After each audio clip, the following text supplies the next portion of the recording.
Thanks. Hey everyone, what's up? Brad here with Project Felix. We've also got Mario and Paz, aka Tracy Pezzerati. We're jumping on this little call here today to talk about the subject of disclosure and basically sharing vulnerabilities as a way to almost get them off your chest. Sort of. I'm going to go through a quote from Struggle Well here in a second. But before I do that, I just wanted to throw a quick note out. We didn't advertise this on our public page. And it's not because we didn't want people to join us. It's that we didn't really plan this publicly. We've just kind of been having this conversation for a few weeks and kind of short notice said, hey, let's get together and talk about it. So hopefully nobody takes it the wrong way. We will definitely have more open to the public conversations in the future. This just kind of happened really quick black. So with that said, I'm just going to get straight to it and read this quote. And again, this is from Struggle Well by Ken Falk and Josh Goldberg. And disclosure is about emptying your rucksack because it's become too heavy to carry. You have to figure out what's in there, share that with others you trust, and decide what you want to put back in. Ultimately, disclosure becomes about living an authentic existence. It's not about being afraid to share what has happened to you during your life, the things you did and didn't do, and not carrying the guilt and shame with you anymore. And with that, I'll mute my mic and let you guys say what you think that means to you.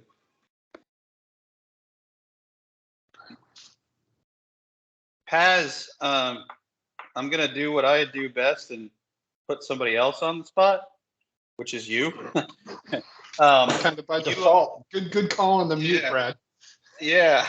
Well, no, I really liked what you mentioned earlier about where you unload your ruck, where you do an inventory of your bag. And you mentioned, well, I'm not going to steal your thunder, but I thought that would be a really good way to start this off.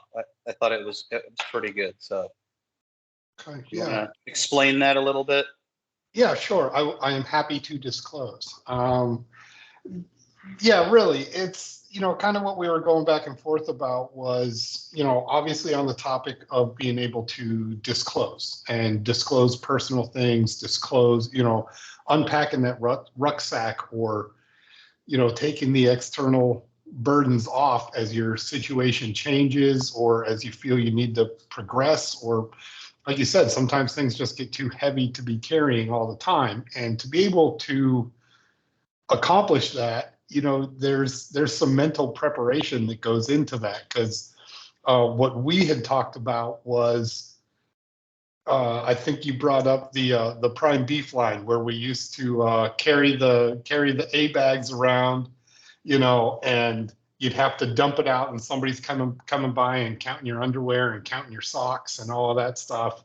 Make sure you had what you did need and not the things that you didn't. And that led me to thinking about how when you pack for something and you realize, okay, I'm going to unpack when I get to my hotel or something, but I unpack by myself. There's no one around me. There's no vulnerabilities, because what I put into the bag and what I take out of the bag, nobody knows. However, if you and I are sharing a room and now I'm going to unpack this bag, there becomes a vulnerability. And there's certain things that go into that. Am I confident enough in myself to be able to unpack or to disclose around you? Do I feel comfortable enough? Is there some sort of emotional or friendship or, some kind of bond between us that, in my mind as the discloser, that I can make you feel comfortable enough. And then I think there's a whole nother piece to unpack on the other side of that as the person that is around somebody who's disclosing, maybe some personal things or unpacking their rucksack. So that was kind of where we were at in the conversation. I'll turn it back over to you, Mario. Yeah, no, that's perfect, Paz. I appreciate it. I was having a visual of what you were describing. And, I remember, some of the first times where we would have to go on a mission or on a deployment, for example. If you've never been on a deployment, if you've never gone to have to deal with X, Y, and Z, you may not know what you need to carry and what you need to leave behind. So we would start off with a generic list. like you said, a bag drag, a list of mandatory things that we're supposed to take. And I'll even give a more specific example. The deployments that I went on, if you followed the whole list of things you're supposed to carry, like I did the first one, you'd end up carrying way more bags than you need. If you're going to somewhere hot and it says you need to bring cold weather gear, you can probably leave it there. And I use this analogy because not all of us know what's good to carry and what's good to leave behind. And so I was listening when you were talking, trust comes up, and learning what to take with us and what to leave behind when we're in that room or we're in a situation with somebody else. Like if you and I are going through our pro gear or whatever, getting ready for something, there's a certain level of trust. I'm going to look to you and be like, hey, where have you been? What are some of the things that you've done? I've got these things right here that I was planning on taking and carrying with me. What do you think about that? And so your perspective could be, I did this thing, I didn't need this. This is the piece of kit or whatever that really worked for me the best. But at the same time, not everything works for everybody. So, a mind probe that I like may not be a mind probe that somebody else likes. They may have had a bad experience with that.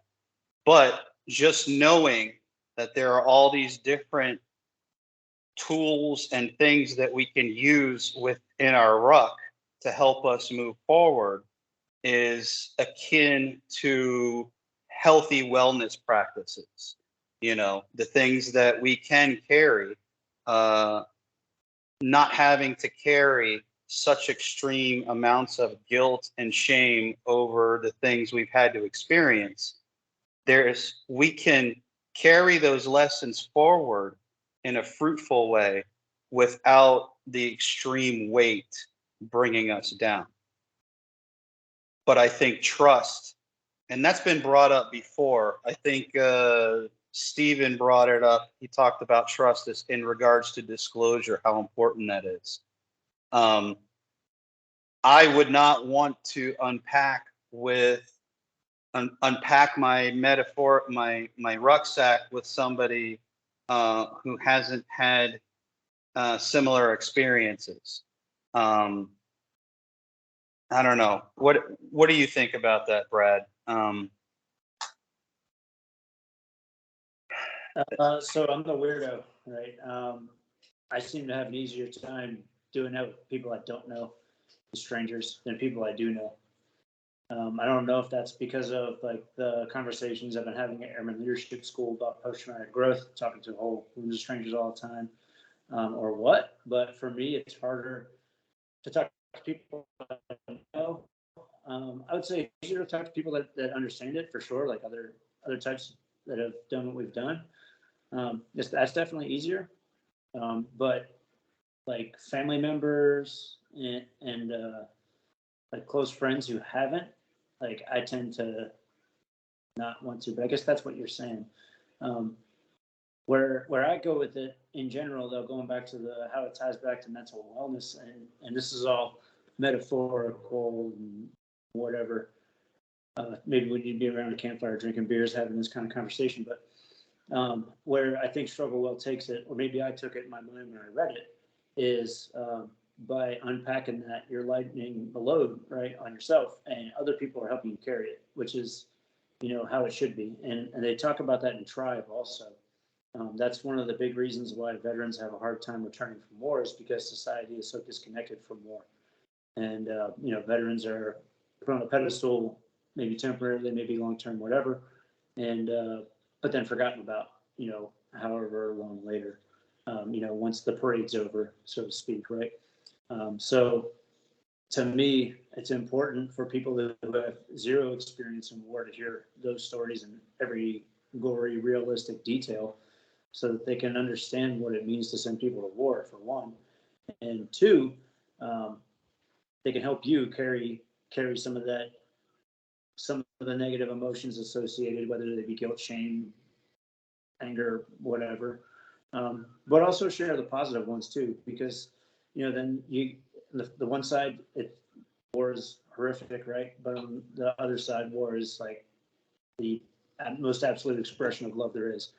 And like the amazing, incredible experiences that you get to have and the bonds that you get to make with people, like, people need to know about that too, not just the, horrific things. Not as, a reason to encourage war, but I think people watch too many movies and think every single veteran's broken. Every single veteran is whatever the character is that Shia LaBeouf plays, where he's, really, really jacked up and with his dog and doing all kinds of crazy stuff. Like, and people watch that one movie and think that's every veteran, and that's just plain ridiculous. There's absolutely veterans like that, of course, right? But I think the majority are not. Maybe that's rose-colored glasses. I don't know.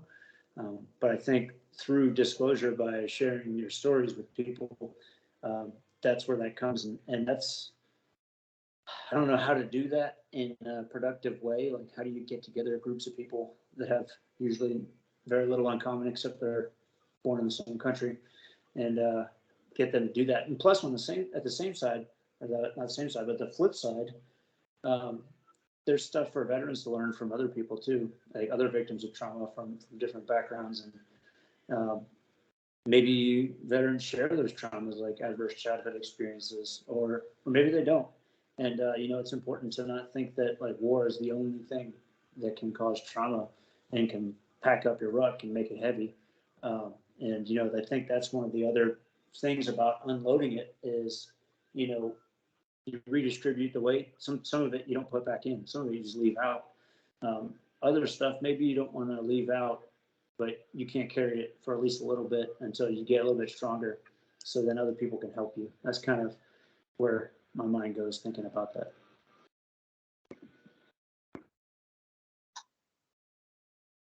Hey, kind of along those lines, it made me think when you were talking, Brad, about having, that confidence to unpack, a lot of times can be a very subjective thing based on who, when, you're going to disclose or have an opportunity. And it made me think of a couple of things about, that confidence level, when you're around your peers, and I'm going to speak in like specifics to EOD things. Well, there becomes a fear of not necessarily disclosing, but what's the reaction going to be? Are you guys going to think I'm an idiot because I brought this, or because I said this? It's, you're into that position of, you might not be at a point, either emotionally, professionally, whatever, where you have like a true self-confidence of what you're in, what you're doing. And it makes those disclosures in those settings certain times very, very hard. However, I think it's important that we all probably have we all have different backgrounds, different things that we've been through. But one thing that seems pretty consistent is it very seldom goes as bad as you think it's going to go. When I go and I finally say something, or I finally, unpack and go, man, this is what I'm thinking. This is what's going on. This is what's in my head right now. And, a recent example for that for me is, I was having a little bit of still do, but, I've been having a bit of a tough time with some things right now, just personal things going on, in the way, current events are going, just with my professional going into the personal side. I unpacked some stuff with Mario, and it was like weight coming off, like what we're talking about, being able to sit there and discuss back and forth. And that's from that close peer range. I think when you get to the others, where it seems like on the surface a little bit easier, is because you don't have to go into as much detail, or I could throw out some details that you can't dispute because you don't know what I'm talking about. Like when you are talking to maybe some civilians or other professions within the military. But I think it can be just as good for you in either environment. And by that, I mean, I think it goes all the way back to, I mean, what does Nike tell us? Just do it. What's the hardest part of going for the workout? I decided to put my shoes on and actually go, right? These are the same messages, different subject matter, but they hold true wherever we apply them. And I think that, you know, one of the things we maybe discount that should give everyone a little bit more confidence, no matter what situation they're in, to disclose and maybe take that leap, is that inadvertently, you know, most of the people in the military, we love to think we're special because we're EOD, but most people in the military want to help others. They really do. Well, I'm here to tell you, by Mario disclosing something or Brad disclosing something, you probably made my rucksack lighter without me having to unpack it. And that's an important thing. So I hogged a lot of time there. No, that's what you just described is a win in itself. I mean, I'm reminded of somebody said something a while back that shame cannot survive being spoken out loud. And so in the vein of disclosure, you know, there are things that I've become less and less apprehensive about discussing in general, you know, especially with ACEs and formative year training in the formative years. Now that I'm been addressing it over time, it is not as difficult to discuss. There are things that are still extremely difficult, and I'm very apprehensive. But the fact that I've been able to, over time, speak some of these things out loud lessens the load in my rucksack. Those certain things don't feel so heavy as much anymore. Yeah, I might still talk around it a little bit, but it's out there. And that, for me, helps. And I bring that up as an example of disclosure. But part of that, it's been important to have people that I trust to be able to put some of those things out there. Because frankly, there have been times where I'm concerned about the responses or reactions that it might elicit.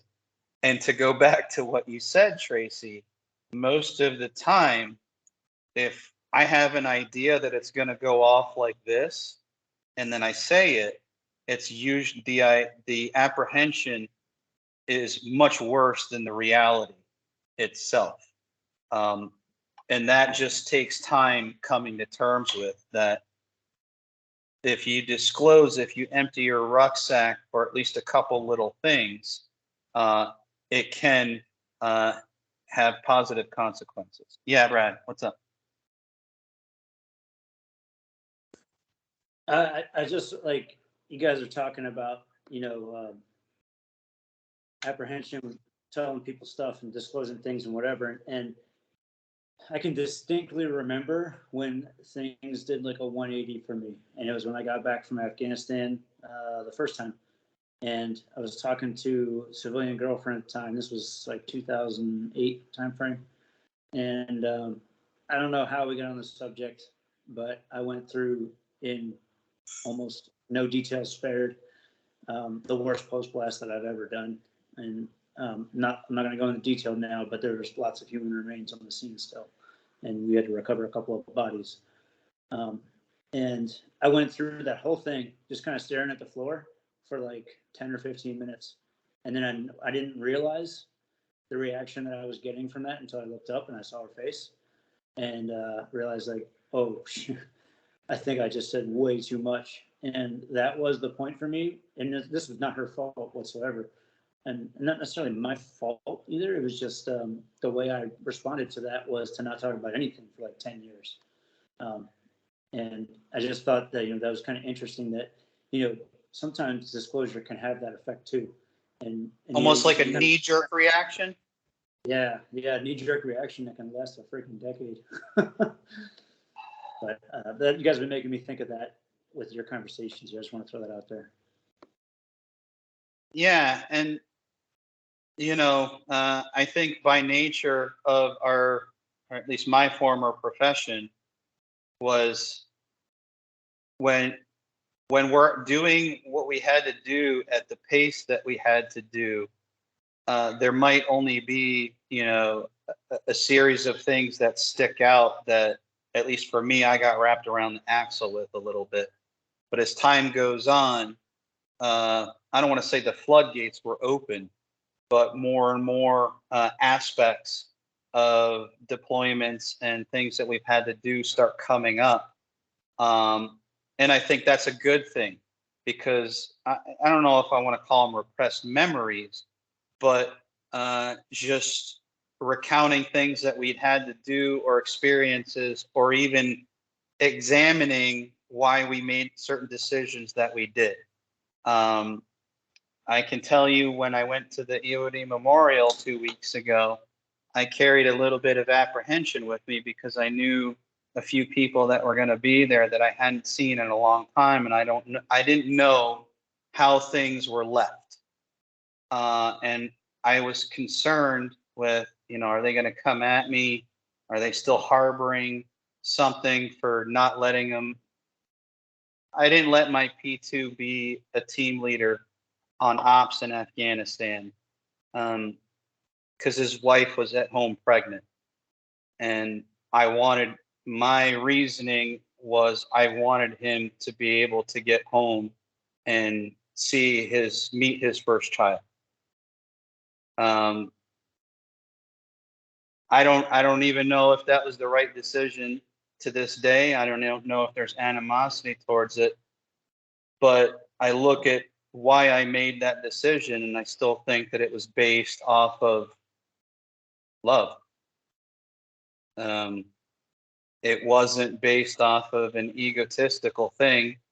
It was based off of the love for somebody else on my team and trying to protect them. How the other person received that, I can't take responsibility for. And I've come to this realization after many, many years. My goal was to protect life and preserve it. And I was apprehensive about encountering my old P2. And again, the idea and the apprehension of it was actually much worse than the reality of it. It was actually quite pleasant. I got to meet his wife for the first time. They didn't have their daughter there, but it was an overall positive experience, at least from my side. So I at least wanted to bring that up as an example of bringing some things up and disclosing some of my apprehension. And that's just one example. And I'll tell you, in my own way, I unloaded a couple things out of my ruck that weekend. Some things verbally, some things non-verbally. And I did leave feeling a bit lighter and a bit more confident, I would say. So I don't know if that resonates with you guys at all, with some of the things you guys have going on, but I just thought that would help a little bit.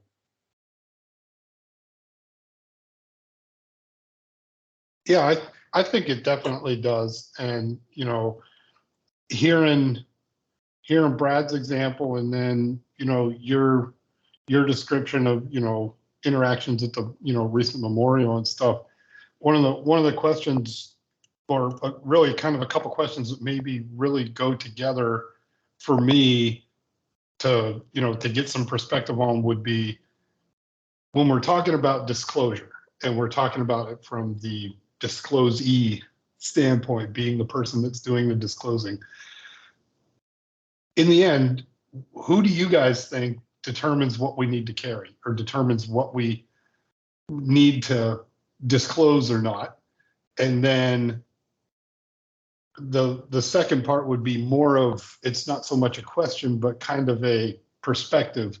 when we talk about these things, you know, what comes to my mind sometimes is like interventions or support groups, and people go, I'm here to disclose, and I'm here to talk about things. And sometimes by making an event out of something or making it bigger than it already is, makes it harder.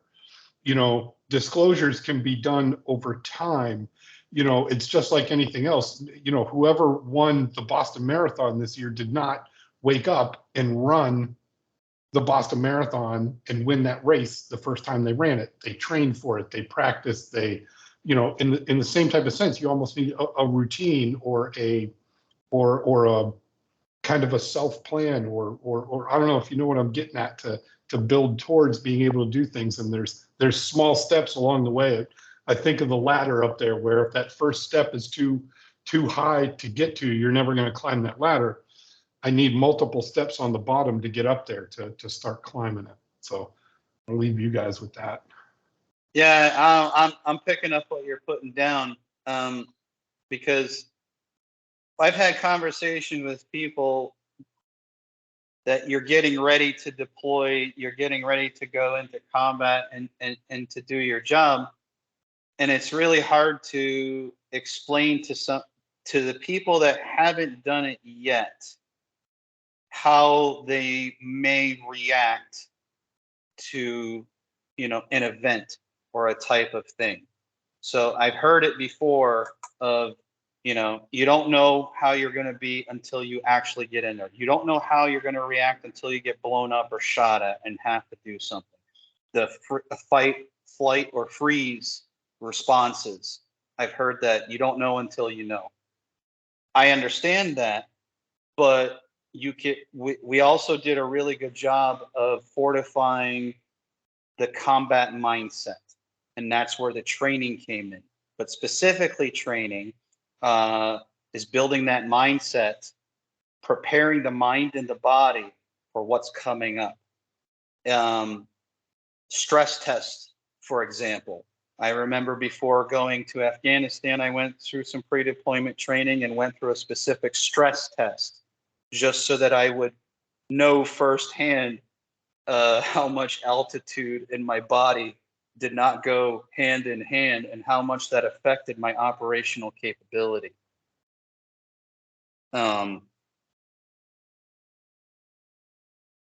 Sorry to stop this here for a second. Brad, we got a guest that joined us.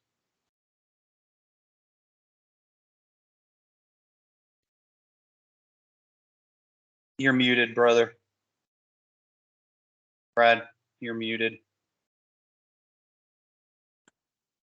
It should be Steve Dubois. I just sent him the link. He just asked for it. Oh, sweet, cool. I'll keep yammering on until he gets in, but Yeah, sorry I didn't let you guys know. No, that's fine.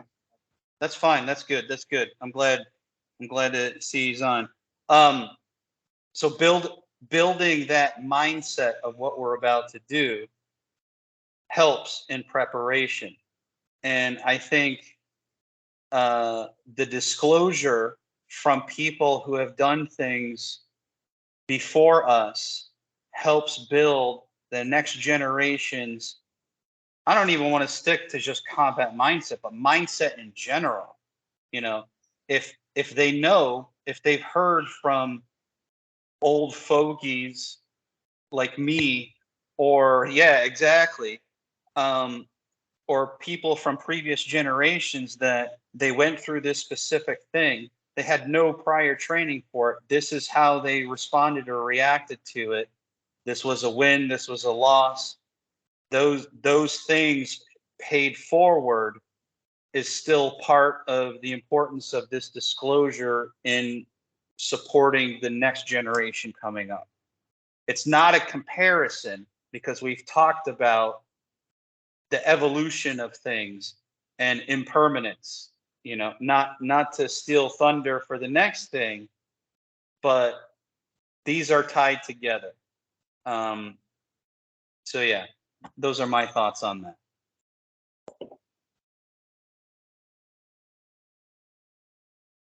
Big Steve, can you hear us? Can you see us? I can hear you. Can you guys hear me? Yeah, we can hear you, bud. Welcome. How are you? Thanks. Busy. I can't see you guys though. It's kind of weird. I wonder why. I can't see you, but we can hear you, which is All right. That'll yeah. work. Yeah, we were I'll try and give you a Cliff Notes version, but we were just discussing, you know, things in our rucksacks, comparing it to kind of doing bag drags and all that stuff, and what we carry, what we don't need to carry, and communicating the things that may have served us well or not served us well, in an effort to pass along those lessons forward to the next generation.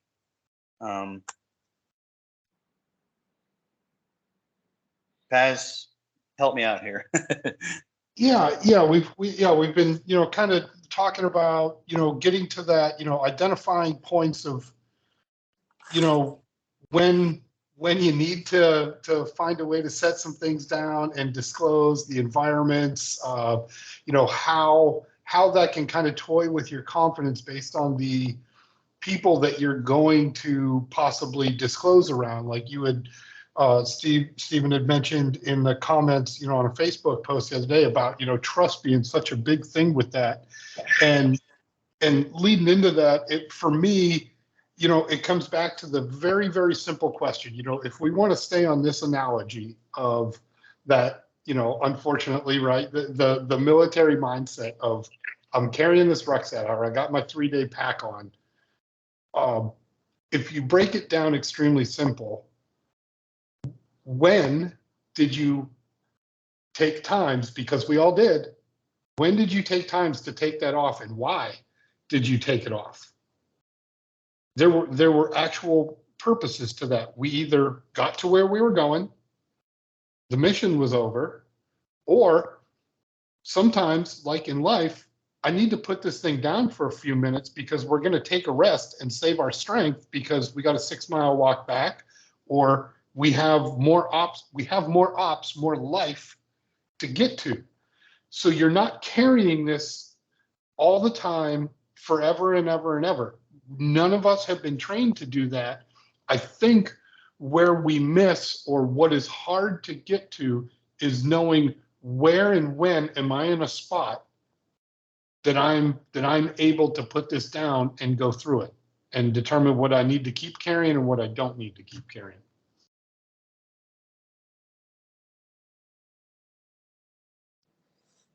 I I think that's going to be different for a lot of people too.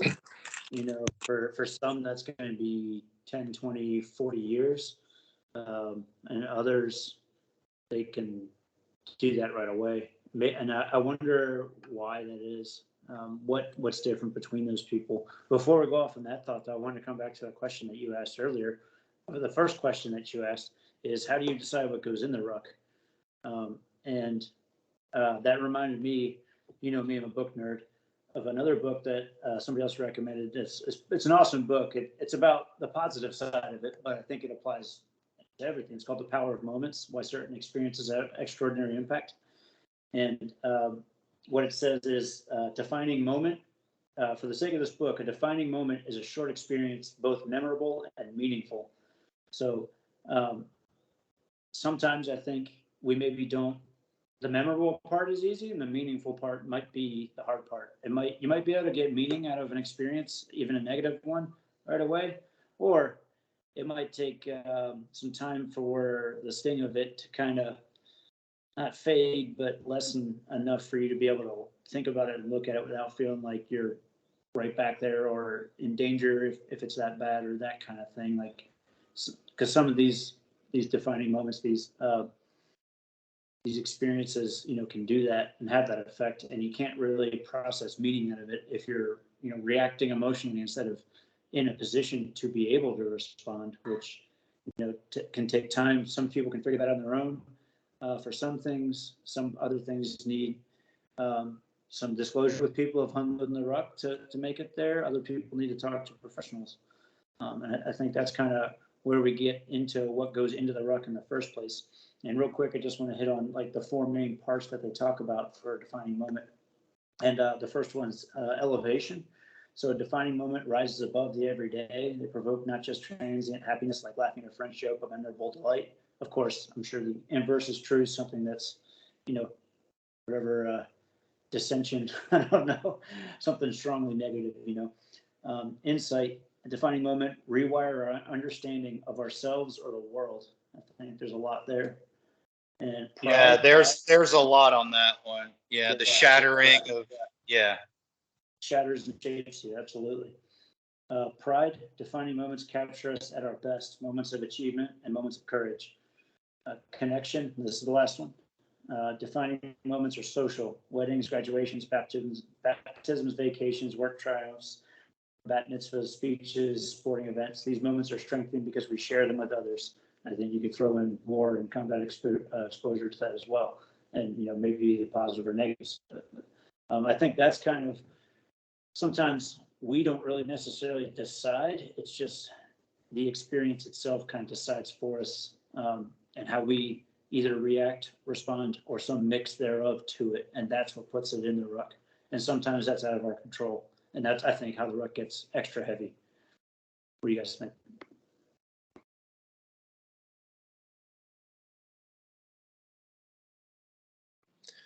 Hey, I think I think if we knew why certain people put things in the ruck, and why we do, I'd be a billionaire probably, right? Sell some books, do some talks. Yeah, it's a really interesting thing to think about, and it sort of ties in, like, in this weird kind of way. It makes me think about mindfulness and presence, and like, imagine if we were sort of taught to be that way from an extremely young age, to be really in touch with how we're thinking and how we're feeling, and then these experiences happen. We might actually know like when we make those decisions to put that in the ruck. It's obviously involuntary most of the time. There are definitely times when you consciously think, like, I can't deal with this right now, right? And you make a conscious effort to compartmentalize it. But probably most of the time we put stuff in the ruck, we're not doing that consciously, right? And so, man, wouldn't it be great if we could be like, wow, I just did that. I did that. Or I know that I've done this a few times where I've thought to myself, I'm going to think about that later. Because for me, it's about processing fairly soon. And I have said, like, I'm going to think about that later when I have a moment, or when I'm working out, or whatever. Because I know instinctively that I need to process that, that happened, and that sort of like almost a red flag will say, don't let that one get lost in the ruck, right? To use that analogy. And it's like, there's so many traits like that takes in different people. Man, it's complicated, because like a lot of things we talk about, it's a defense mechanism that's really good in the moment, that then can turn into something that becomes not so good, right? If we don't deal with it, and then it becomes maladaptive, and then you have potential issues. But yeah, it's a tough one, man. Like, why do we put stuff in a ruck? But I think that's a great question, because just thinking through that for each person individually can probably come with some goodness, if you can kind of figure out what things are we willing. It kind of brings up other questions, like, what things am I willing to face in the moment, or head on, or out front, and what things am I not willing to deal with in an open, upfront, like, right away time frame. Am I the type of person that needs to have that one person to talk to? Is that a spouse? Is that a friend? And if I have those people close by or within a phone call, will I use them in that moment? And what are the things that I don't have a person to speak to about, or I don't want to speak to a person about? And then what are those things? And then kind of follow that down. Well, then that's probably what I'm putting in the ruck. And then if we can get to if an individual, I think, can get to that place where they at least have, you know, some of those things lined out, maybe then it's a little easier to be present and understand when something's coming, you know. That's an idea.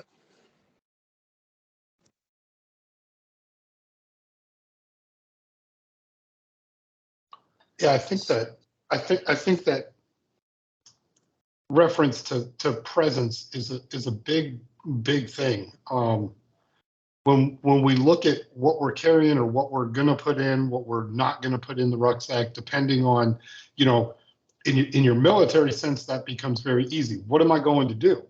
Well, what I'm going to do determines what I'm going to bring with me and what I'm going to take.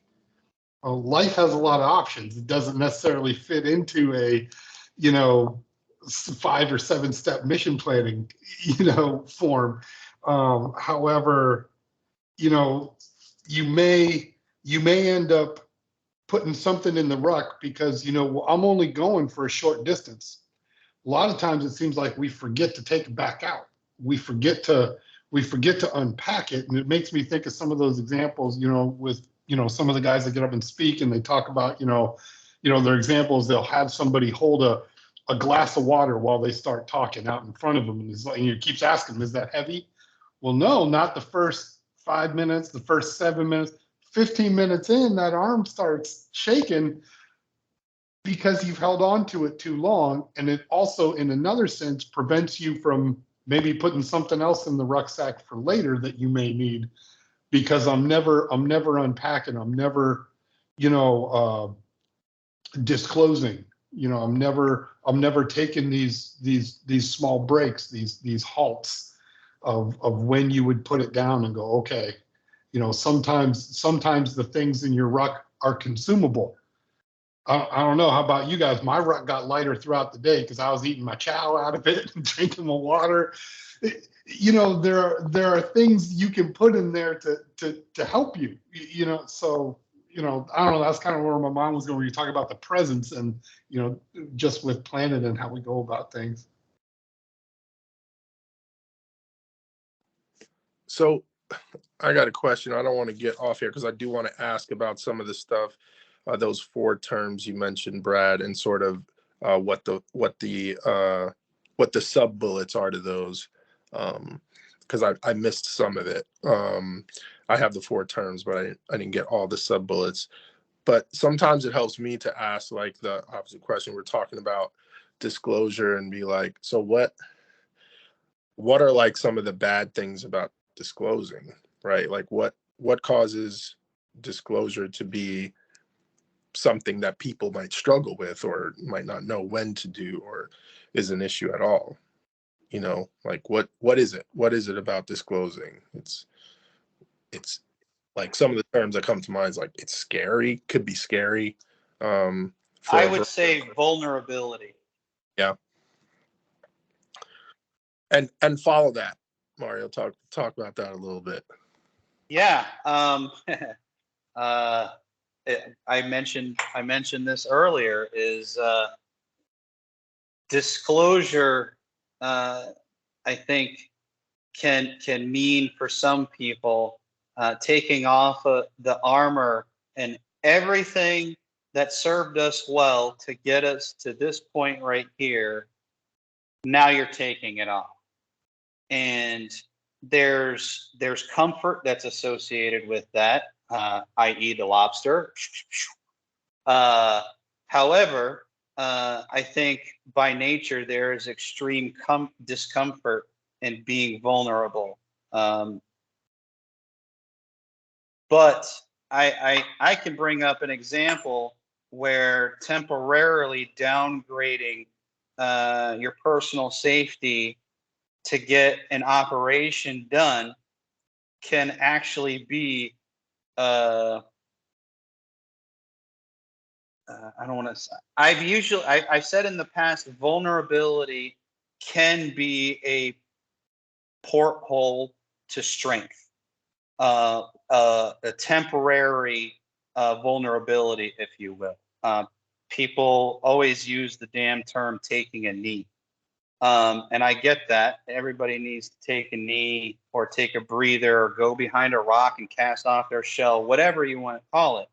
But I've been on ops where I have had to downgrade my safety. I have had to take off the top part of my bomb suit because it was too big, too heavy. I couldn't wear this because I needed to get to where I was going. And I couldn't get there wearing all that shit. My safety was downgraded temporarily, but I was still able to persevere, get the job done. Nobody got hurt. The A&P checkpoint was good. The grave sites where the IED was, they weren't disturbed or anything. It was like a great success.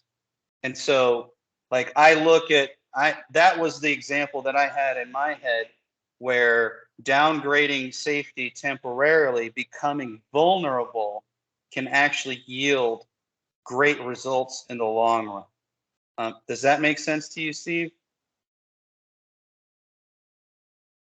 And I think, Brad, if I can just add to that, bringing it back to what we're talking about is disclosure can be a form of vulnerability as long, I think, as it's done the right way.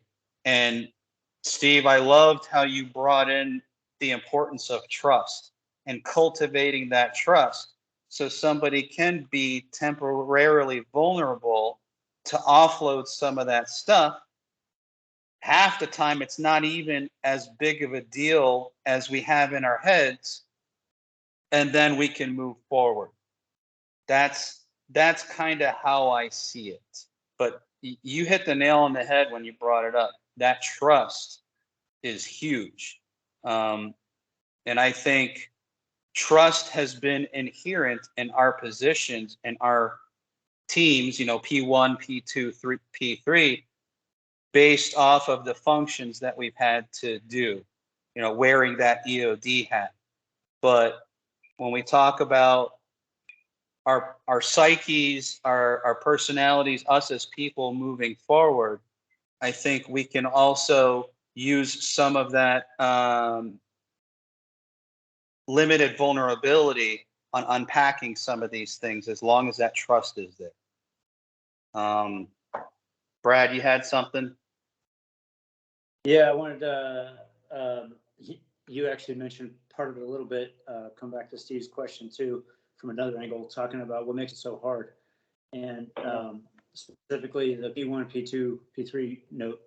A little side story. I think it was Safety Day 2014, maybe 15. I don't know. Was that McGuire? We were at McGuire. I'm not sure. I think everybody was there, but Team Lima was one of the ops we were going to talk about, right? So just for everybody's essay, if anybody's watching this who doesn't know me, I was in Baghdad when Tim, Dan, and Liz were killed. I was stationed with them at Hill, been close friends with them. So of course it still hits me to this day. But we came up on Safety Day. We take our safety stand down and we talk about people who've been killed and injured, and we try to learn from lessons from them and all that stuff. And I figured I was probably the best one to talk about it because I was in Baghdad when it happened. And this is one of the things that makes disclosure hard to me. Is I had full confidence I could get up there and I could go through the whole op, no issues. And I basically lost control of my emotions at some points, and I couldn't talk. Like my mouth was like trembling, and I wasn't even saying their names. I was just saying P1, P2, P3, and drawing the scene. And I think that's what makes it hard is when that stuff comes out of nowhere. Like, because walking up to the whiteboard, I felt, yeah, I got this. I got this, and there was nothing I could do about it. And it just kind of hit me like a ton of bricks. And at the same time, it's still good, right? Because you need to know your limits. You need to know where your limits are. And then you need to know what you have to work on. Because if you don't ever at least test yourself, you'll never know. That they talk about comfort and discomfort. You'll never grow if you don't test yourself. You'll never know how you'll react in a combat situation until it happens, like we talked about earlier. So I think that was kind of like the springboard moment that it took me a couple of years until I was in a little bit of different situation, I guess, in a all new setting or whatever. And I kind of started to feel like it's time, I just, a light bulb went off or whatever you want to freaking analogy you want to throw out there, metaphor, idiom, whatever. So I think that's the hard part, is getting over that initial discomfort and having people trust and care about see that in a public setting, because it's a little awkward, I think is the best word. I mean, can't say I didn't care, but I didn't feel like I was, less of a person for it. If anything, I felt like, hey, these guys know I'm a human being at least now.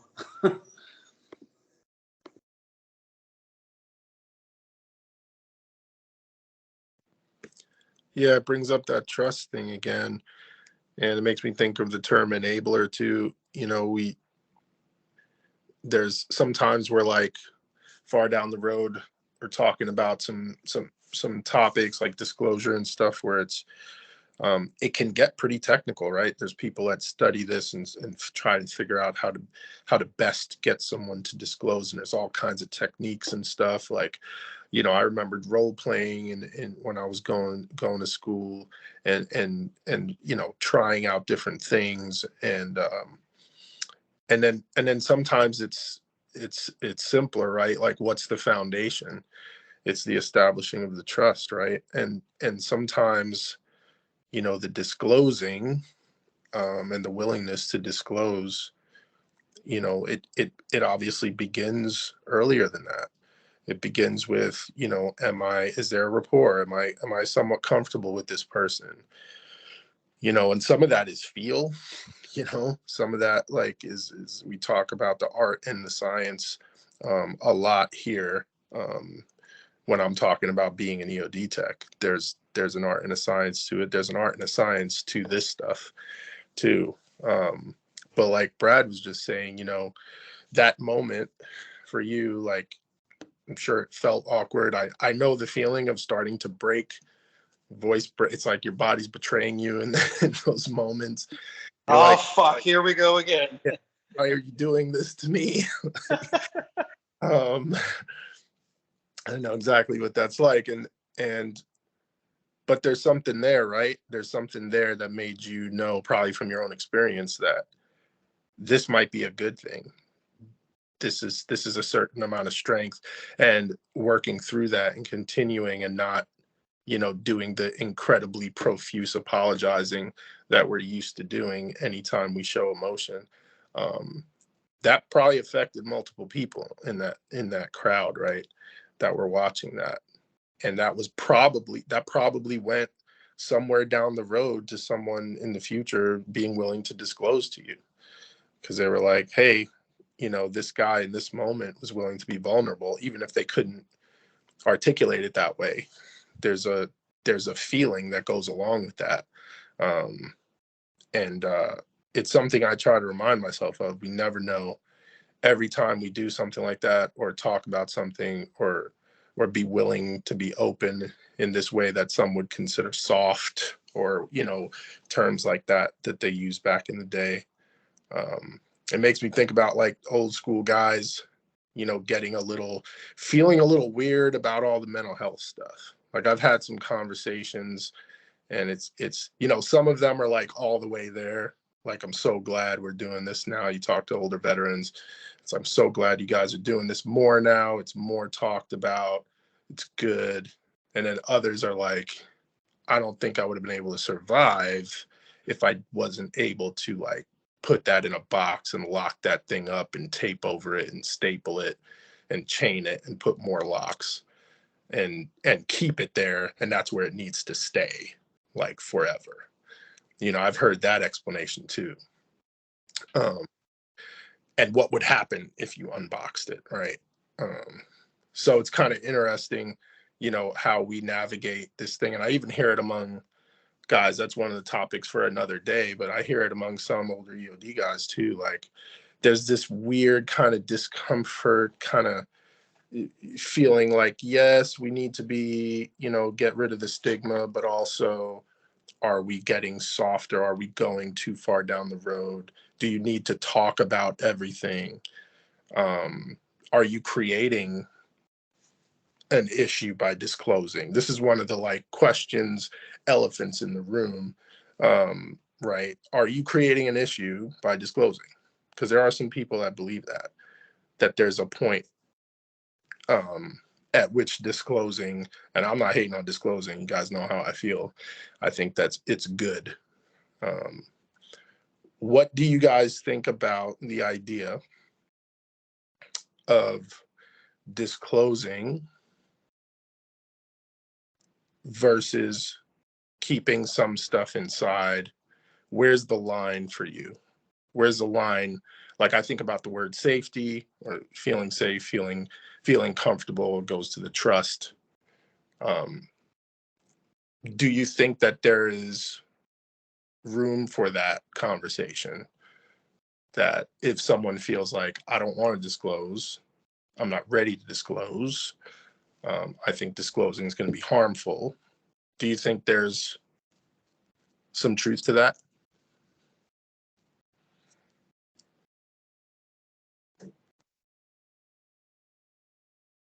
I think sometimes you gotta break a couple eggs to make an omelet.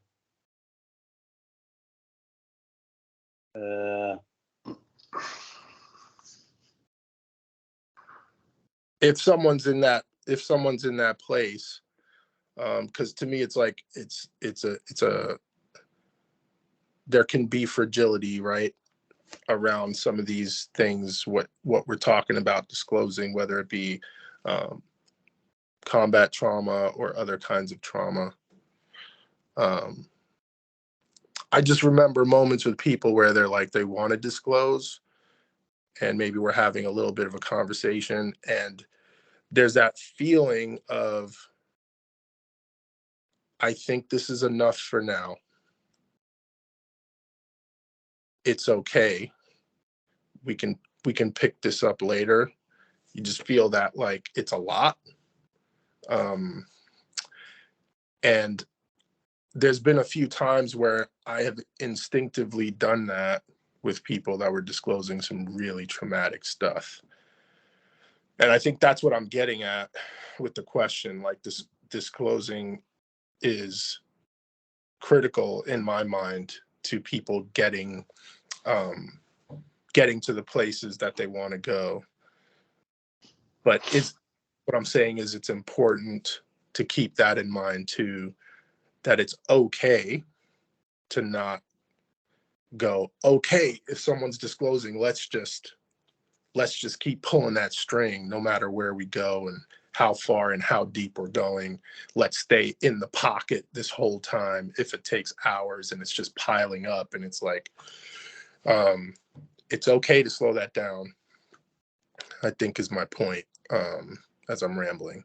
But that's what, every time I talk about a topic like this, there's that kind of, it makes me want to get into some of the discomfort around it. And that's one of the things that gives me dissonance, because I'm like, I think we're going in a really good direction here. I think things are going the way they need to go. This is a good big moment, but also it's a lot. We can slow it down. It's okay to slow it down. So yeah. Well, to use your word, not against you, but I think a key element there is trust. And if there's a conversation that's being had that, you know, to quote Ryan, this is trust tree type shit, unquote. And I love that.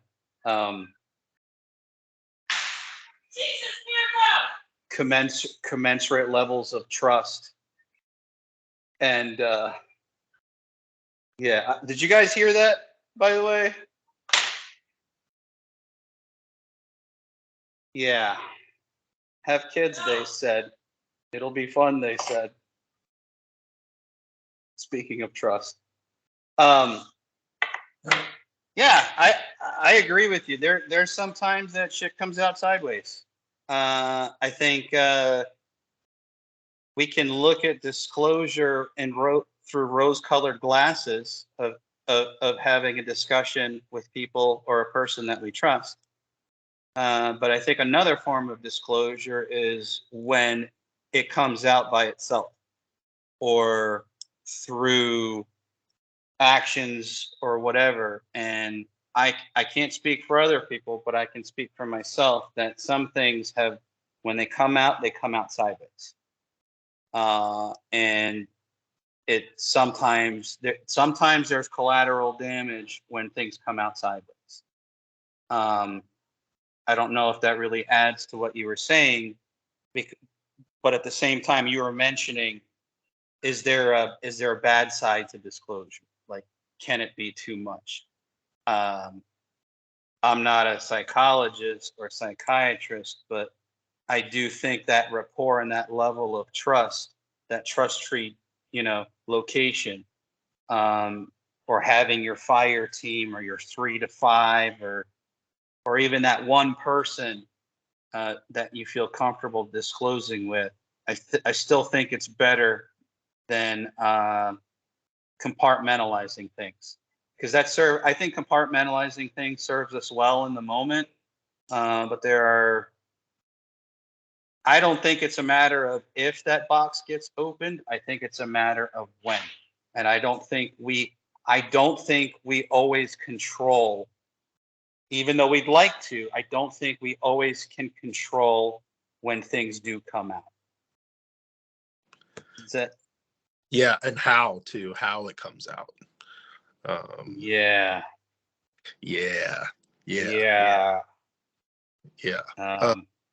I think totally agree. I think it's disclosure, man.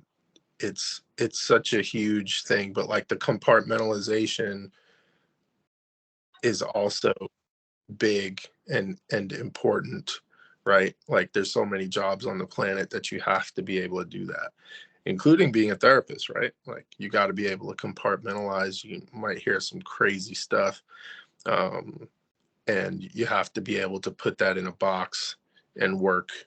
I think I told this story before, but like they tried to get me to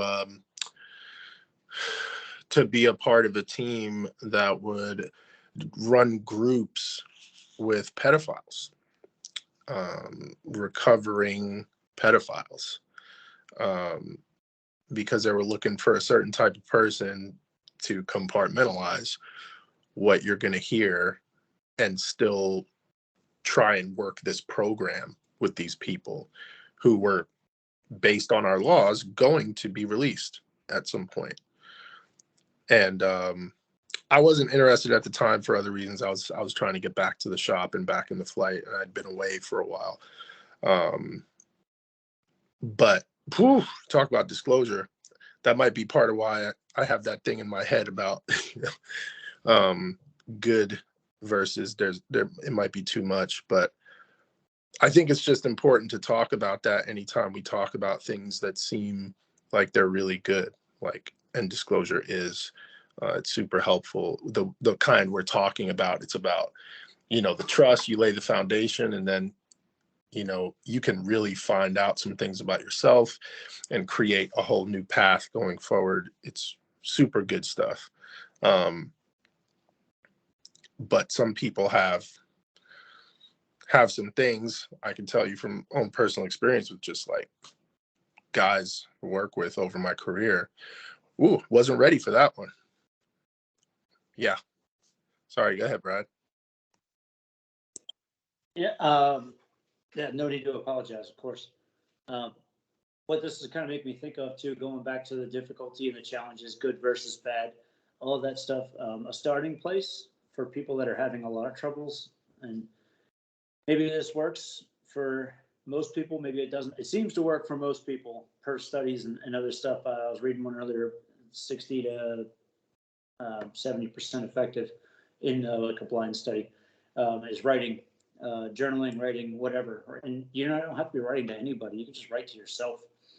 Just do it for 15 minutes a day, every day. I wish Gerbo was on so we could talk about that. I know if he watches this and he hears that part, he's going to be like, my man, because he writes some stuff for Medium and stuff here and there, and it's always awesome every time. But there's even a quote. I'm gonna go back to my book nerd and read a quote from Emotional Agility. This is this guy, Dr. Pennybaker, who did this study. Pennybaker. In Pennybaker's experiment, some participants in the emotionally significant writing group wrote about sexual abuse by once trusted family members, some about catastrophic failures, others about the devastating losses of their deepest relationships through breakups, illness, and death. One woman described unfathomable guilt stemming from an incident that had happened when she was 10. She left a toy on the floor and her grandmother slipped on it and fallen, and ultimately led to her grandmother's death. Another man wrote about a warm summery night when he was 9 years old. His father had taken him outside and calmly announced that having children had been the biggest mistake of his life and he was leaving. In each study, Pennybaker found that the people who wrote about emotionally charged episodes experienced a marked increase in their physical and mental well-being. They were happier, less depressed, less anxious. In the months after the writing sessions, they had lower blood pressure, better immune function, and fewer doctor visits. They also reported higher quality relationships, better memory, and more success at work. So all that to say, for people that want to disclose, maybe start with disclosing to yourself. Maybe start with just writing, or, you know, for me, it's I'd rather just run my mouth in front of a camera because I get bored writing and I feel like I miss stuff, or I don't know, or maybe there's just cop out excuses. But I kind of do my writing in my head and then just get it out on video because I'm a bit more visual than verbal or written word, I guess. Have you guys ever tried any of that, or have thoughts on it, or know somebody who did, or what do you guys think?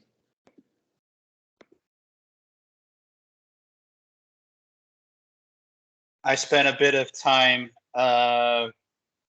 going through at mental health at RAF Lakenheath after I got back from Afghanistan, starting to address some things, going through cognitive behavioral therapy.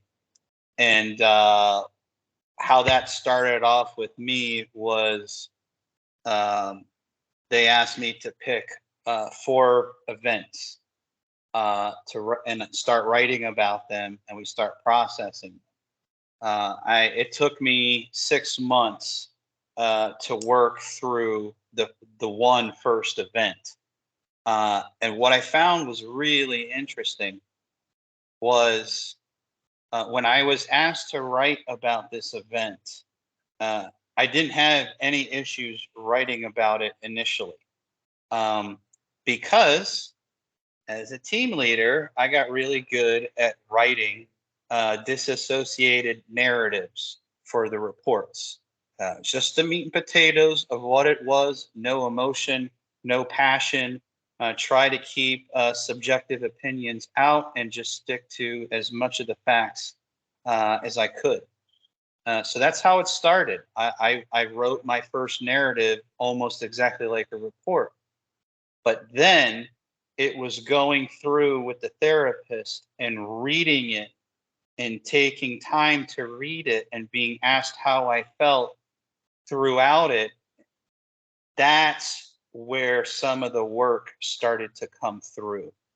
And I bring that up because I think traditional mental health gets a lot of shit for this kind of stuff. But for a lot of people, for me, that's where I had to start, was just being able to talk to somebody about this stuff and writing about it and readdressing it. And part of that disclosure process was continuously writing about the same event, not over and over and over again, but over and over and over again. Rehabituation of the event and exploring things between the lines. Stephen, you talked about the science and the art. Well, between the lines of these narratives were how I felt. And I didn't understand what I was feeling at the time until I actually started reading it and putting myself back in that situation. I still have things that I've written down, stories that I've written down that I still haven't shared with people. But that's also a part of disclosure. One day I'll get there, but it's part of the process. It can be part of the process. You know, Brad, you talked about the video stuff and talking to a camera. You know, the traditional model back then was write about shit, talk about it with a therapist, and start working through some of the feelings associated with these events. You know, I don't know, Steve, if you can relate to any of that stuff, but I think that was a big part of disclosure for me, was starting that process. Because had I not started it then, I don't think I'd be able to sit here and discuss these things with you guys right now. Yeah, I think that's a great point. And to Brad's point, it made me think of how crucial it is to be able to explain some of that to people. It made me think about like what makes people even think about these things on just on the educational side. Like, hey, I know it works tremendously with EOD techs to be like, hey, here's what the research says about that. Did you guys know? Not just like talking about disclosure, like, you know, old school psychology where people thought it was not even a science, right? But like, hey, like research actually shows that, you know, disclosing has these benefits. And there's a bunch of stuff to do with disclosure like concepts that has actual physical health benefits that they've tracked.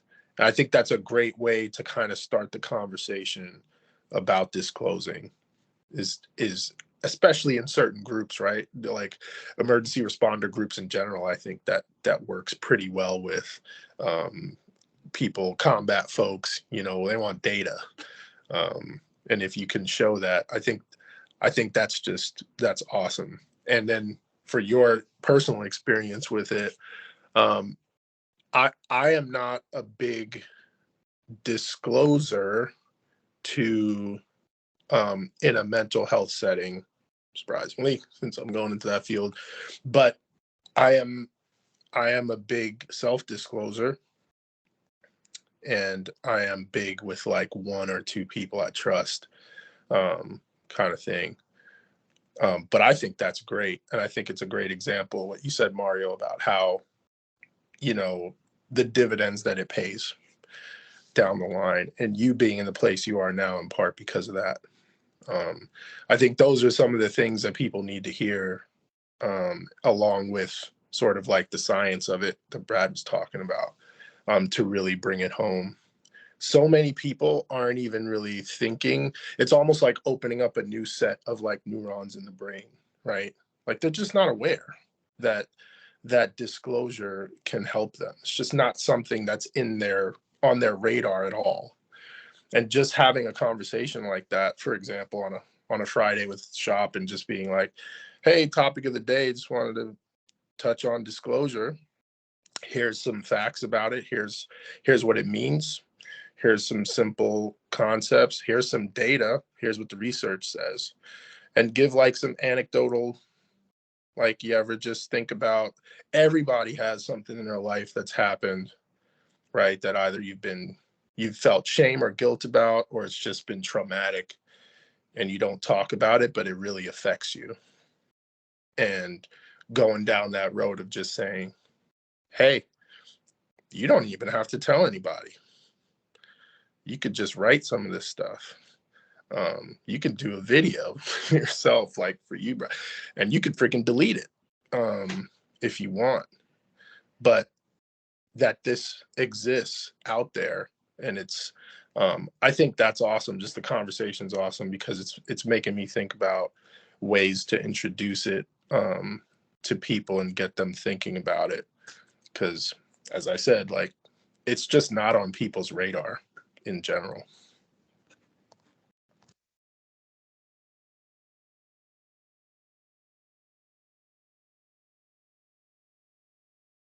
Yeah, I think there that there were times for me personally where I was apprehensive about putting pen to paper, because I think a small part of me was, if I take this and put it on this, it makes it more real, and it's more in my face, and I'm scared of it. That means now it's more real, and I have to deal with it. that's not comfortable at all. That what I just described is probably analogous to taking off your bomb suit and having to hand jam something just to be able to get to the next mission. That's a really shitty feeling. I have had times where I don't know if it's paranoia, but it's like this can be used against me. The videos that we put out, can they be used against us? I think there's probably some possibility, there's some truth to that possibility, but I still maintain that those efforts end up equaling more to the positive side than the negative side. You know what I mean? Like this disclosure, whether it be verbally, audio, video, written down literature, it still has a more positive effect in the long run. And it's still, if we put it out into the ether, it still builds up rather than takes away. But that vulnerability sucks ass. That is not enjoyable. It doesn't feel natural. It's like, for me, it's like sitting out bare by myself. It's like, here I am. This is my shame right here. And sometimes when you look at it, it's like, I feel really stupid for even feeling this way. But I think ultimately that's an integral part of the process of disclosure and taking things out of your ruck that aren't serving you well anymore.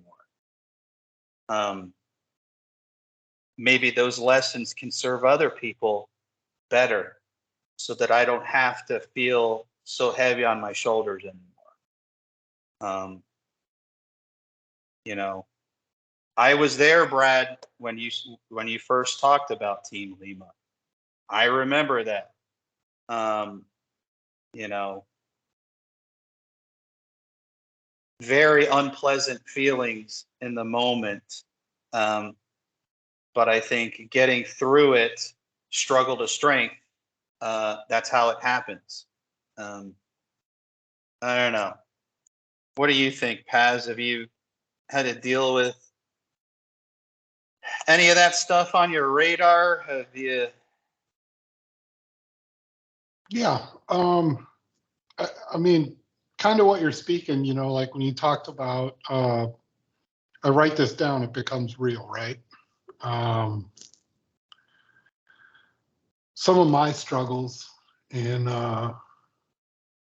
different therapies have been, I have a hard time getting over, there's a reason I don't remember certain things, or there's a reason why I've pushed, you know, what did they say in Ricky Bobby? We push that deep down inside and we never bring it up again. Because I'm, you know, somewhat worried of when you open that, when you know who you are or what you think you are, and, you know, there becomes a huge vulnerability or going, you know, maybe I don't like that guy. Maybe, you know, I think especially in a small crowd like this, we're all very different people when you were deployed in very bad environments. And that had to do with the protection of you, the protection of your team, the mission that you were supporting. And I can only speak to my own that transition of, what is it, Dr. Jekyll and Mr. Hyde, that transition between people is harder and harder to make as I've become older. I've become a husband, I've become a father. I am much so more now a man of peace, a man of thought or reason, I guess, than 25-year-old me, 27-year-old me. And although there are emotional and, you know, cognitive, behavioral impacts of this lifestyle, which we have or are still living. You worry about going backwards, even though the data tells you now this will help you get forward. You don't like being so distrusting. You don't like having random fits of anger. This can help with that. However, I've gotten a lid on this pot, and it took me a while to get a lid on that pot. So I'm very nervous to take that lid off to see if it's going to be better. I feel like I'm rambling, so I'm going to shut up. No, I was just going to say it seems like it goes back to fear of vulnerability. That's what it sounds like you're alluding to. Because even more of the vulnerability, I'm not communicating it right. It's you open the door, you take the pot off, the lid off the pot, whatever. It's sometimes you're afraid of what's behind door number 2. You just it's not even a vulnerability. I didn't like that guy. Nobody liked that guy. He was useful. He had a purpose, but his purpose ain't right now.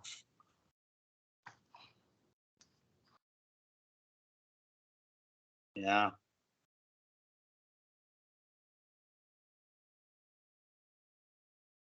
Steve, did we sort of answer your question on the whole disclosure thing, and if there is I don't want to say negative aspect to it? I mean, I think we all agree that it can go bad and it can be good. I think the conversation we're having is more useful than that. I think it's one of those things where sometimes I go down the rabbit hole in my mind about, I have this tendency to ask the negative because it helps me in a lot of times. It's helped me greatly, actually. And so that's just the tendency I have to say, like, when we're talking about something, anytime I'm talking about something that is definitely positive, especially when it's a concept or a word that has certain meaning, I like to ask, hey, is there anything bad with this? Is there sort of a place that things can go bad? But yeah, I think we know that it can, and I think the conversation we're having is more useful about disclosure than to dwell on how it can be bad, because I think there's much more good to come from it. And like what Paz is talking about, that's so right on, man. It's so a huge part of why there's sometimes a fight to get closure, because there's some inner stuff going on, and everybody has their own. And when you get to a point where you're like, it's only getting scarier, right? Like, you enter the realm of, okay, maybe I need to talk about this stuff. Okay. But like you said, like, I think there's a lot of people that are like, I think there's something potentially even scarier waiting behind. I think there's something even scarier for a lot of people waiting, like you said, Paz, behind door number 2. And it's like, there's a very almost like frantic fear about what that could be. And in a similar way, I think a lot of people are just, maybe without disclosing, they're trying to say, this is how I get to hold on to anything that I know. Because the unknown of going past this point is like, it's just, I can't deal. So I have this little piece. A lot has been run over and trampled, and there's a lot I don't know, but I know this person. This is who I've lived with for a while, and I'm just gonna keep this little square, man, because I don't know what happens. That goes away too. Yeah, go ahead, Brad. That reminds me, I want to call it the dirty R word. I'll call it the overused R word of resilience. They talk about it in Transformed by Trauma, which is another awesome book. But What was the name of that book? Sorry, Brad. Transformed by Trauma: Stories of Post-Traumatic Growth. It's freaking awesome. Very good book. Very good book. But they talk about, resilience and what it is and what it isn't a lot in that book. And they talk about how one of the guys gets like mad when he hears about it because it's like a collection of stories for people who haven't read it that have experienced post-traumatic growth. Excuse me. And he talks about the big issue with like resilience is that when it's used improperly, right? Like when you're resilient, things don't knock you down, things don't pile up, things don't weigh down your rucksack, things don't go behind doors, right? They just pass on by and you move on with life and don't think twice about it ever again. And it legitimately did not affect you. But then when people do have big events happen, traumatic events shatter and shape you, right? People try to go to resilience, right? That's like the big Air Force pushes, resilience this, resilience that. And it's like, well, what about when you're not resilient? And on top of that, what about when you can't be resilient? Because being resilient is about going back to the way it was. And when something traumatic happens, you cannot go back to the way it was. You have to find a new way forward. And if you cling to trying to stick to the way it was before, you'll never go forward. That's the Lamborghini analogy, right? Trying to drive, looking at your side view mirrors and your rear view mirror instead of the windshield, and you're just going to smash up your $1 million sports car life. And I think that's kind of a part of the problem in general across the enterprise of the military and American culture, society, whatever, is, oh, bounce back, just bounce right back to where you were. Like, no, this was trauma. Like, I don't bounce back. And one of the other things, and I always tell people this, like, you don't ever get over trauma, really. You learn how to live with it is the best you can hope for. Absolutely. Absolutely. Yeah. Yes, it is. So that was, everything Paz was talking about. And then what you followed up with, Steve, that all made me think of that, the R word, which is all well and good and everything. But what happens when trauma hits you? Then what? You have to find something new. You have to find a new path, right? And like creativity is huge. I always tell people when I do my post-traumatic growth talk, whatever you have for creative outlets, don't think they're stupid. Sing, dance, write, act, art, paint, photography, whatever.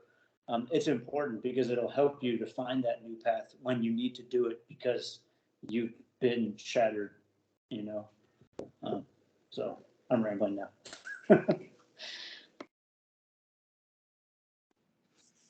Oh man, that's great stuff. That is great stuff. How we use the word resilience is so huge. But I love that. I love that. How can we get people to, man, and that, like you said, disclosure can come in all those forms too. There's so many mediums for that.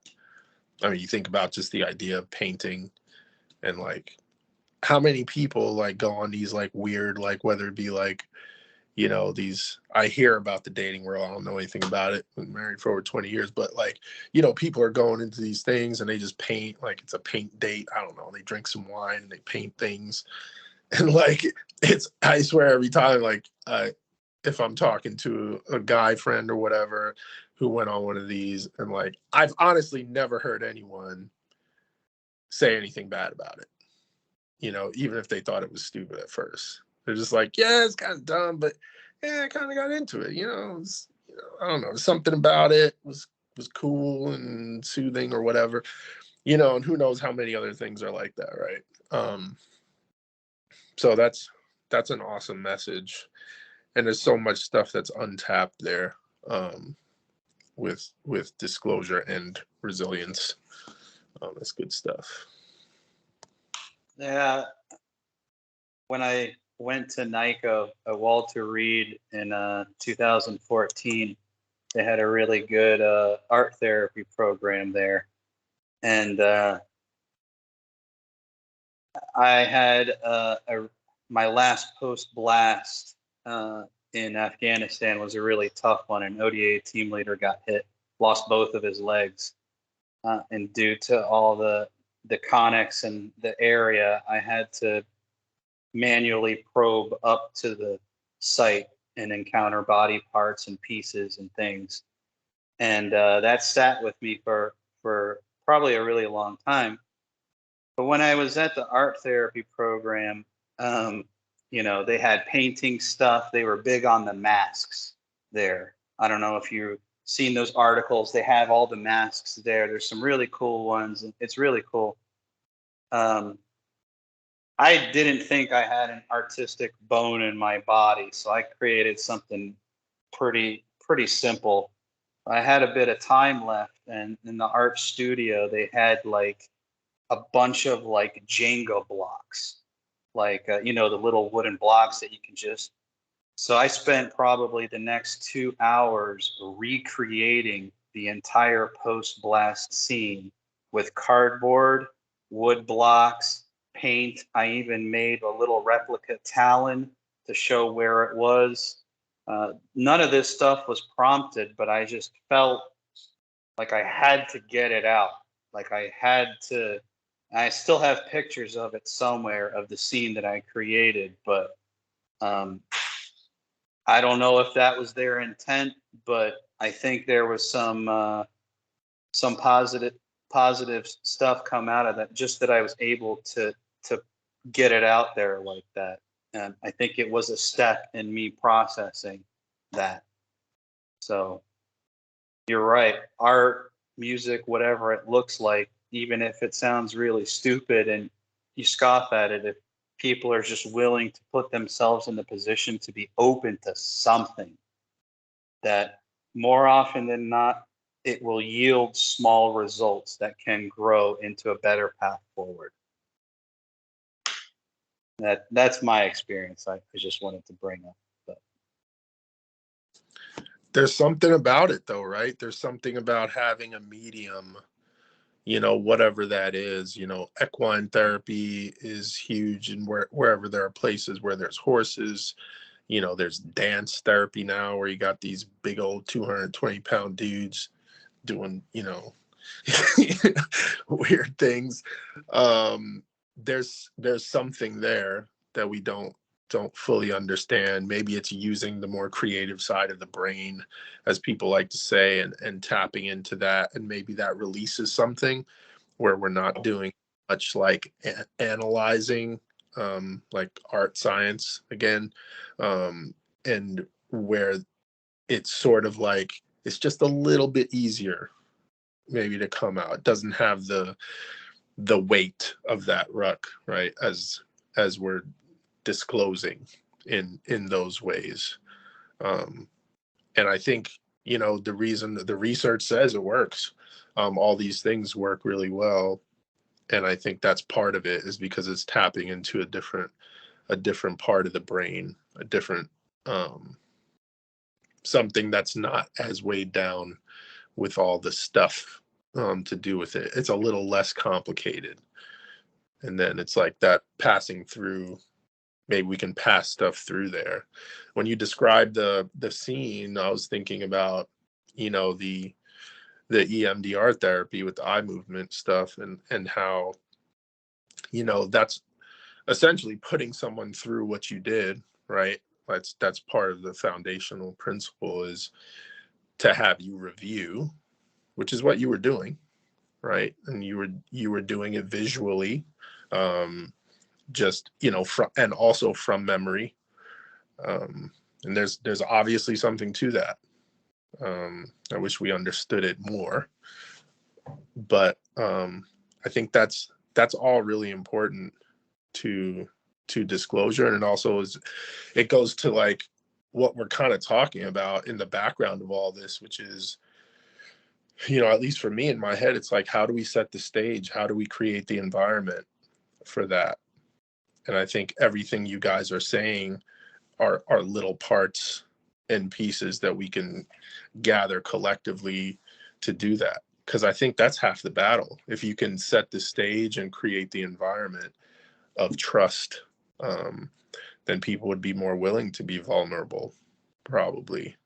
And then you'll have some of these things like we're talking about dance and equine therapy, and like I'm from Brooklyn, New York, man. Like, okay, like that's like that's not on the agenda for the day. I don't know, man. The idea of watching you doing dance therapy, I want to see like, Stephen Dubois doing a pirouette,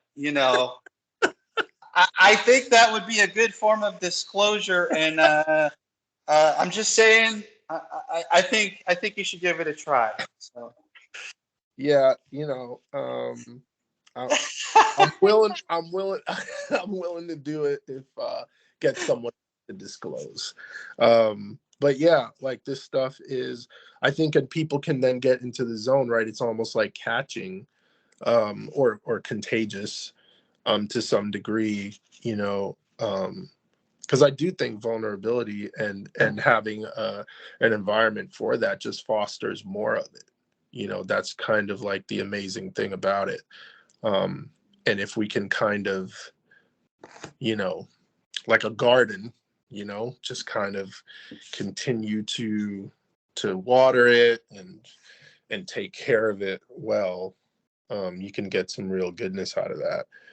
And disclosure is not the end result, right? Disclosure is like the path, and then you can get to that where, wow, I'm on a new path, like Brad was talking about.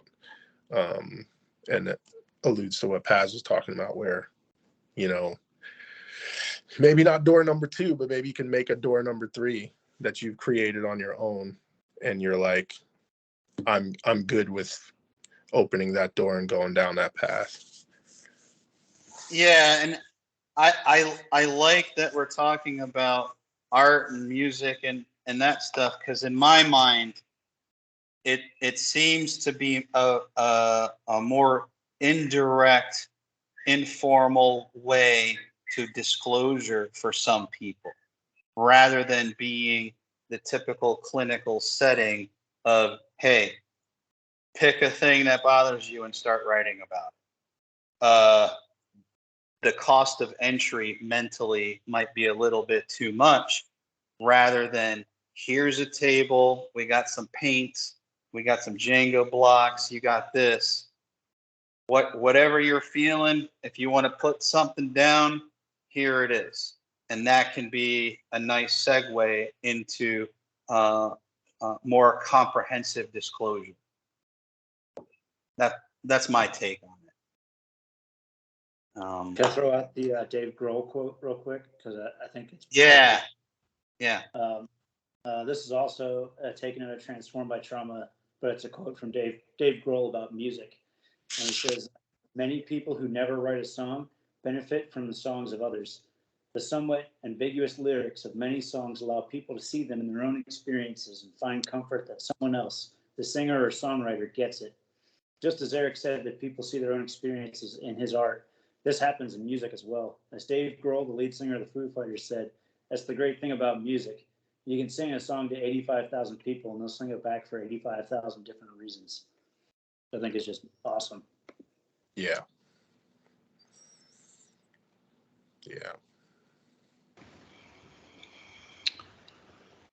We're coming up almost 2 hours here in a bit. I know we wanted to make sure we respect everybody's time.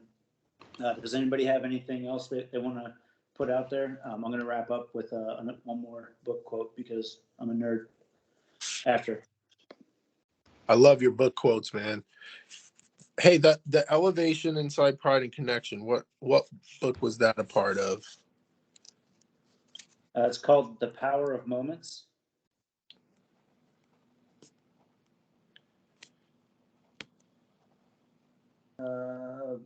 Why Certain Experiences Have Extraordinary Impact, by Chip Heath and Dan Heath, I think, brothers that wrote it.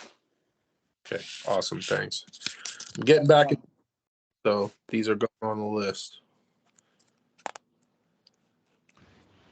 Nice. Yeah, no, I feel we some good stuff, different veins of disclosure, how they can look like, some personal examples, different modalities to be used in trying to gain disclosure. I think, you know, Steven said it right. We're talking about little things here and there that ultimately come back to getting people to talk about shit that's really difficult to talk about. I mean, that's to me the meat and potatoes of what it is. And if you can just get people to realize, or even self-realization of some things, that's like half of the battle right there.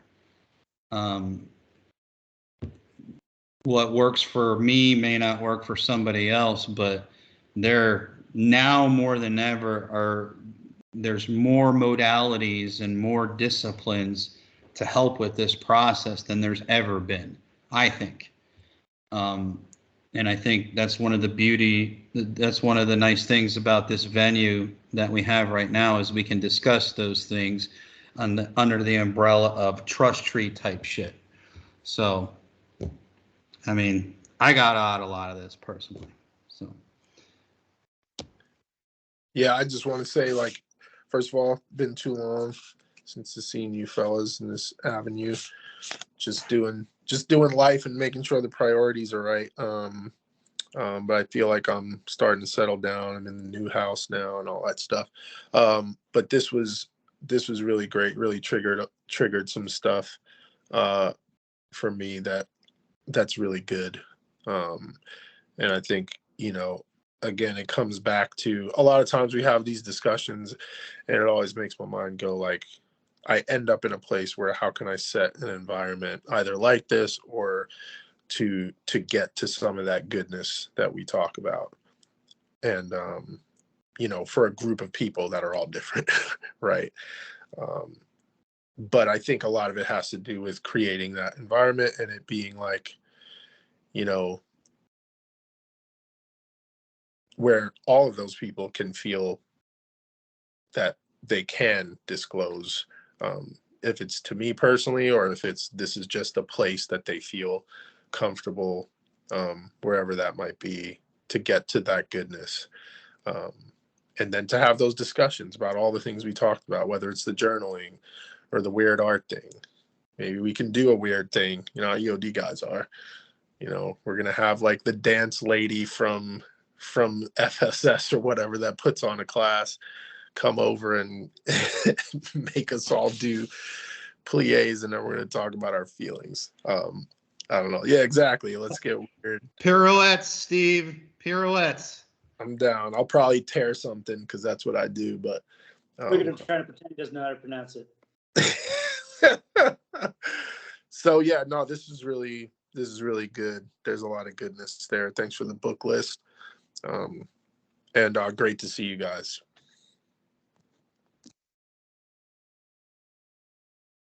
Paz, you got any final thoughts or words of wisdom, or what you got out of this? Or Yeah, I as always, I always enjoy being parts of these, and you know, with each more or each time, I feel a little bit more, you know, comfortable, and you know, on a topic like this, disclosing, you know, kind of coming from the outside, and you know, starting into this a while back, it was like I got invited to a pool party, you know, and everybody else knew how to swim, but I really wanted to go to the party, but I don't know how to swim. But it's like I didn't want to tell you guys that I don't know how to swim. You know what I mean? So you kind of stay in the shallow area while we're doing stuff. It's like, no, I'm gonna get in the pool, but I'm gonna stay over here where I'm really, really comfortable. And it's environments like this and it's conversations like this that kind of help me, you know, it helps me get a little further, you know, kind of down that path towards the goodness, or towards what's better, or you know, I always feel better at the end of them. So a lot of good information, and yeah, thank you guys for letting me be part of it.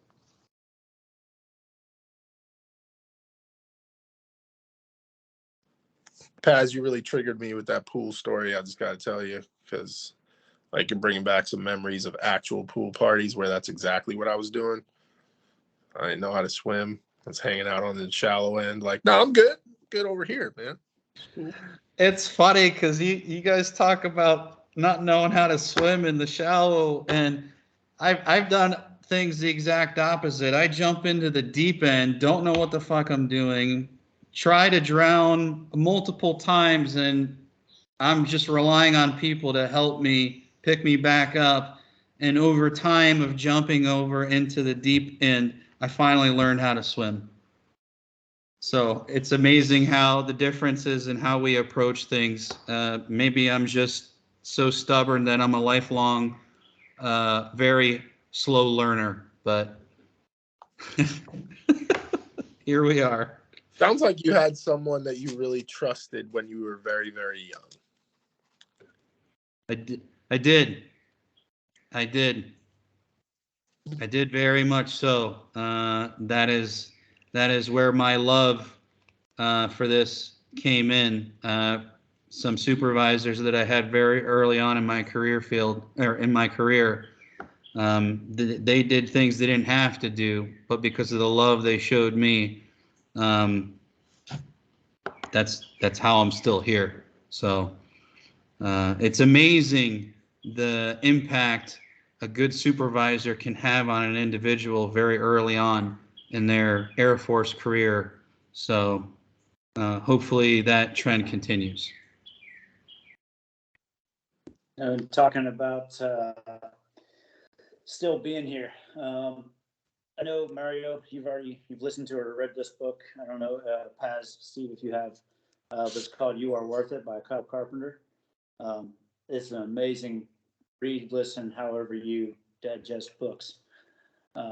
For anybody who's listening who doesn't know, Kyle Carpenter is youngest living Medal of Honor recipient out of Afghanistan, and I think also Iraq. He was 19 years old, jumped on a grenade to save his best friend, and should have died but didn't. He's, of course, his wounds are very visible, and that's what this quote's about. And this goes right into what you were just talking about at the end there, Mario, about why I'm still here. The thing about scars is they bear witness to something in our past. They're a reminder of an incident, an injury, an accident, or a mishap, something that went wrong, but they're also a reminder of something that went right. The body healed itself. It created new tissue around the injury in order to protect it and close it. That can only happen if you are alive. Scars mark you as a survivor, and given enough time, most scars start to fade. Your body has the ability to preserve, protect, and persist. So hopefully, maybe not all of our scars are visible, but even just some alluding to in this conversation can help other people realize that they are still here, and that that's a good thing, and the body is healing itself, and you can help it. You can help that process. And sometimes, if we can share our scars with other people, we can encourage them to do the same, and maybe find a better path. So, thanks everybody for listening. I'm going to go ahead and hit the stop recording button.